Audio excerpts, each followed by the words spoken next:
The staircase was broken. I had to make my way up some other way.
Well, I was just outside for a breath of fresh air, and what a night.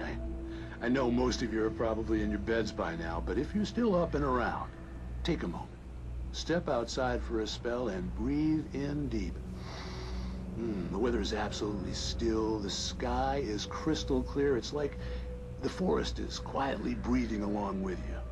As you listeners know, I'm a night owl, and it's on nights like this I wish I wasn't cooped up in the studio. Makes an old man like me wish I could just roam wild. But here I am, and it would keep you company all night long if I weren't. It looks like I'm not the only one staying up late. Caller, you're on the air. Hey, Pat, it's Maurice Horton.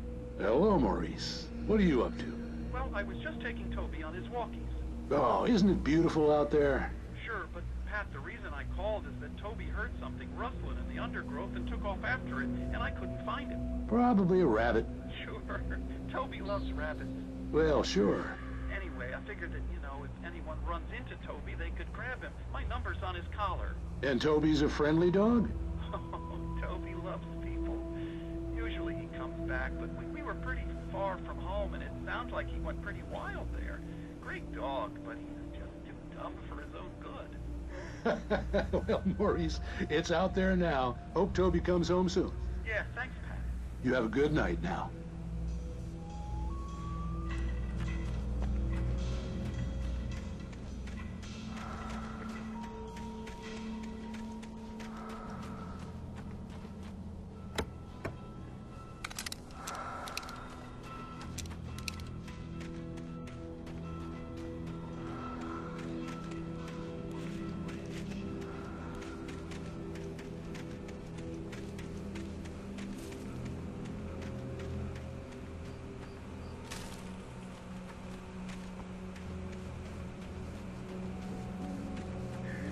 The gas station was closer now, its light welcoming in the darkness. makes the best dogs in the state. Belly Burster is the best with no contest. Monster Dog is second best. The famous dog is third.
Science.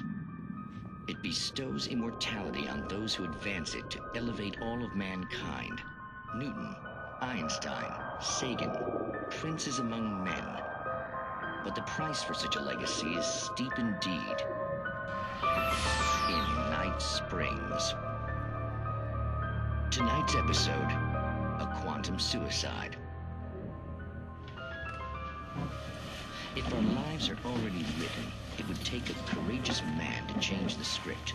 Having called a press conference, Dr. Barclay Colvin is about to demonstrate that very courage. Ladies and gentlemen of the press, I am Dr. Barclay Colvin, and I'm glad so many of you could join me here at the Moorcock Institute.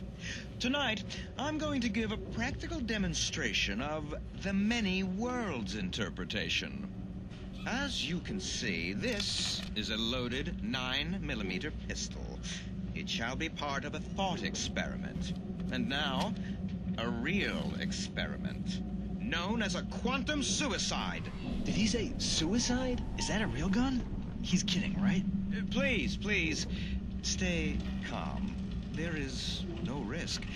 Observe what occurs when I place the weapon against my own forehead. Now, you might think this round is merely a dud. Not so.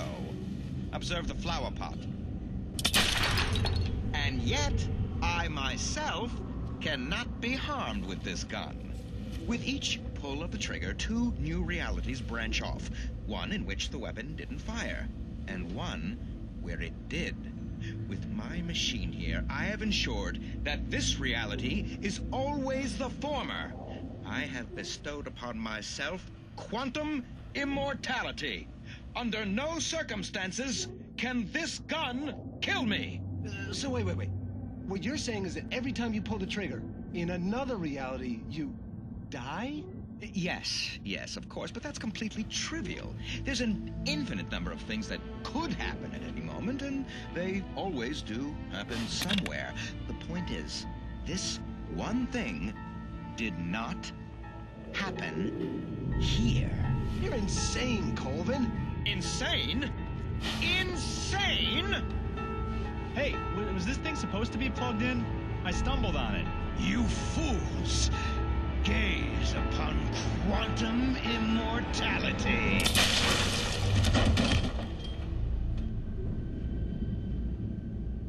Poor Dr. Colvin, felled by his own hubris or the ignorance of the masses.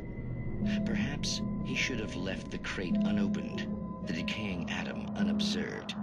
Curiosity often kills the cat in Night Springs.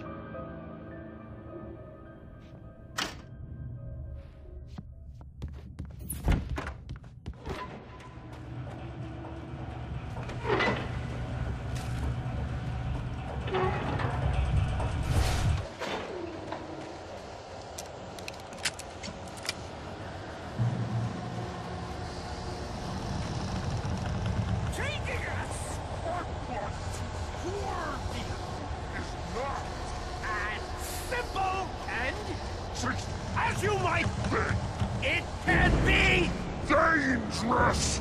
It requires patience. Oh no. The engine takes hours to cool. Dropping tools.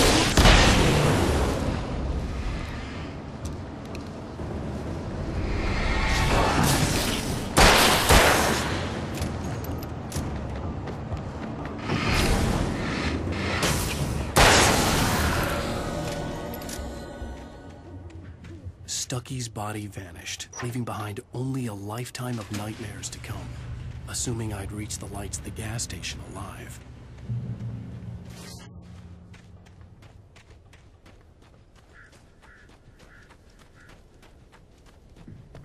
I recognized the parade float I had seen in Bright Falls when I first arrived with Alice.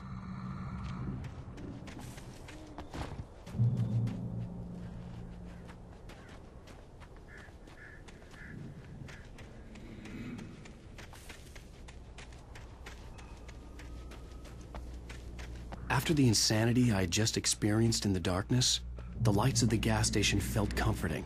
At least for a moment, the sane world reasserted itself. The Deer Fest had been 2 weeks away when we arrived. If the day count on the banner was right, I was missing a whole week between the night we got here and now. The garage was a mess. It looked like someone had trashed the place, or that there'd been some kind of fight. I'll write. I'll keep writing. Outside, there's only darkness. Outside the cabin, outside the story, there's only darkness. I can feel her presence in the dark. Just now, I could smell her perfume in the room. I'll reach her. I'll fix it up. I'll bring her back. The story will come true. If I stop, she's lost. I don't believe this. It'd been me on the TV, talking crazy. Was I losing my mind?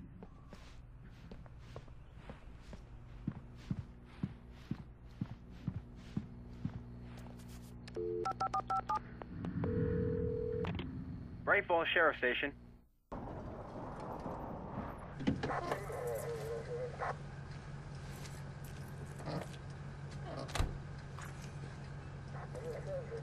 Oh, thank God, Sheriff. Sheriff Sarah Breaker. You are... I'm Alan Wake, but listen. I was in a car crash. My wife, Alice, she's missing. Calm down, Mr. Wake. We were staying in a cabin on the island, on Cauldron Lake. There's no island on Cauldron Lake. Not since the big eruption in the 70s. Please, I can take you there, okay? You look like you've taken a pretty bad knock to the head. Are you okay? Listen. We'll figure this out. Please get in the car. We'll swing by the lake and then we'll go to the station, okay? Mr. Wake, have you seen Stucky, the guy who owns this place? I realized I couldn't tell her what had happened in the forest. She wouldn't have believed me. And then she wouldn't have helped me with Alice.